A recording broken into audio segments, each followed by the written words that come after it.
So, we usually try hard not to get in videos, but I'm Beth. I founded Save Grayson Cats, Save Grayson County Cats, and our main goal when we started, we had volunteered at the shelter, and small city shelter here, and we felt like we were never going to handle on how many cats were coming in each year. We didn't raise money to spay and neuter other people's cats or help them get it at a reduced cost. We quickly filled up on fosters, and what we thought was going to be our primary goal is now our secondary goal. We still do spay and neuter, and we still raise money to make spay and neuter cheaper for cats that their caretakers or colony caretakers or just people that find cats on their property that weren't really looking for a cat. They might not spay or neuter them if we didn't get and help make it lower cost. People call us trying to get us to take cats all the time. We are beyond full. We are beyond our budget. We are beyond what the volunteers can add in. And we do have some bills that need to be paid. And they're pretty much constantly in our thoughts. This video is just to give you an update on Shaggy.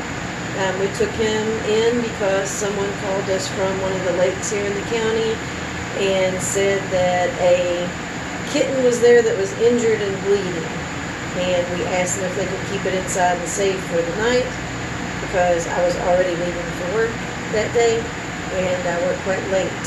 So I went the next morning to get the kitten, and it turned out to be Shaggy, an adult cat, and his tail was dragging after him, and he had a lot of things wrong, and we took him to a vet pretty soon as we could get a volunteer available to take him. And they said that they would give him a shot to try to help some areas that were infected, and that from his x-rays, which I don't think they got really good ones, maybe he wasn't being still because he loves people so much, and his butt was hurting at the time, wasn't it, buddy? They said there was something wrong with his spine and maybe it would get better.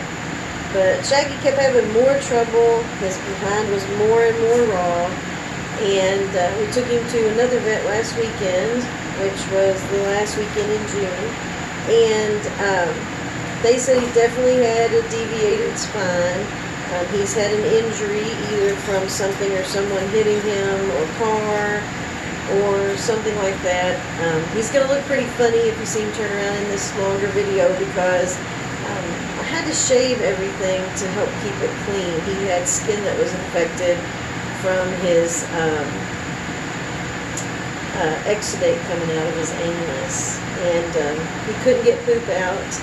And the second vet that he went to said that his pee would probably dribble out of him, but he couldn't control his bladder, but that we would have to keep his poops off to help keep it moving. But we found out since then that he can't pee either, so we have to help express his bladder the way we do hey, Poppy, one of our next spinal deformity kittens that's here. So Shaggy is going to be special needs probably for the rest of his life. They did give us a prognosis about this injury getting better. Never know about the nervous system. Sometimes it finds new ways. Right now we are trying to get his skin and his poop under control enough that he can be neutered. We can't have an unneutered cat here. Right now we have a nursing mom that can't be spayed yet, and Hoppy hasn't been spayed yet. So as soon as we can, we need to get Shaggy to neuter, and we just wanted to give you some background on how cats come in sometimes, and how you think you're going to meet one thing, and then even if you meet something that you know is going to be special needs, you can't say no once you're there. Maybe you should, but you can't. So, meet Shaggy. He would love to meet you. We are sitting currently in one of the unfinished rooms in the garage that will eventually be the Save Grayson County Cat Shelter. We didn't have room for a cat that needs a really large cage to be able to stay out of his own poo when I'm gone to work.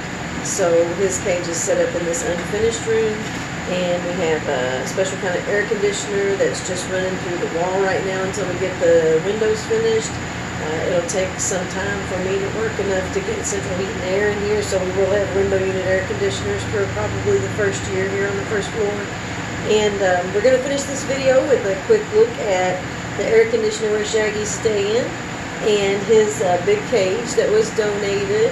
And it is covered with puppy pads, and we try to make it interesting with a couple of levels. He likes to sleep up on top of the carrier that's in there covered. And he does try to use the litter box, so we continue to keep a litter box in there. And have to change it out pretty often. But let's take a quick look here. Hey, Shags. He is the friendliest thing I don't know how we've met in so long. The vets, even when they were treating him, even when you have to clean his behind and it's sore, even when you're trying to help him express his bladder, he loves you. So there's the unfinished door of the room. The contractor just hasn't come back. We don't use that light yet. I think it was just to test the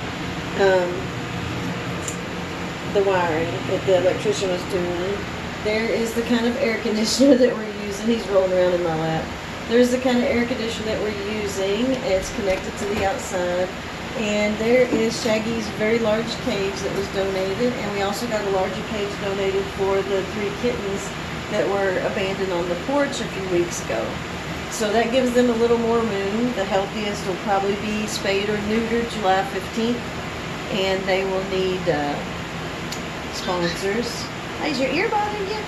And they will need sponsors for their spays and neuters, and that's Taz, Tripoli, and Tunisia over there. And this is Shaggy. We are working on getting him healthy. We're working on keeping this clean, and it looks like right now we're getting ready to clean off some poo that's coming out, so we'll have to say bye. See you later, Shags.